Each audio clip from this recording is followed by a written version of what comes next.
তোমার বিয়ে করার থেকে আমার আইবুড়ো থাকা ভালো ছিল। হ্যাঁ আমার মা ঠিকই বলতো, তখন আমার মার কথাটাই শোনা উচিত ছিল। কেন, কি এমন বলতো তোমার মা? আমার মা বারবার করে বলেছিল ওই ছেলেটা বিয়ে করিস না করিস না করিস না। ও বাবা বাবা বাবা বাবা, ওই মহিলার আমি তুমি খারাপ ভাবতাম, উনি আমার ভালো চাইতো। অত সহজ নাকি? তাই 5 বছর ধরে সংসার করছি, কোন জায়গাতে আসবে আমি জানি তো। যা তুই আগে তোর মেকআপ ধুই আয়। তুই আগে তোর ব্রাইটনেস বাড়িয়ে আয়। যত সব ভালো লাগে না, সবসময় শুধু টাকা টাকা টাকা। এত টাকা কি করো কি তুমি? বললাম তো আমি তোমার ঠিক টাকা দেবো, সবসময় শুধু টাকা টাকা টাকা। You shut up. You I love you. English মারাচ্ছে আমার কাছে, মনে হচ্ছে আমি কিছু জানি না, ইংলিশ জানি না। তুই আমাকে নাম ধরে ডাকিস কেন? তোর জন্য আমার মেয়েও আমাকে নাম ধরে ডাকছে। ঠিক আছে, তাহলে আজকে থেকে আমি তোর মা বলে ডাকবো, তাহলে মেয়েও তোর মা বলে ডাকবে।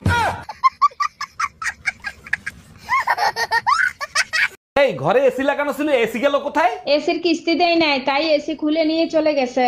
কিস্তি দাও নাই কেন? প্রতি মাসে দিয়ে তুমি আমার কাছ থেকে কিস্তির টাকা নিতা। নিয়ে গেছে, ভালো হয়েছে। শীতের দিনে এসি দিয়ে কি করবা? গরম আসলে আর একটা কিস্তিতে এসি আনবো।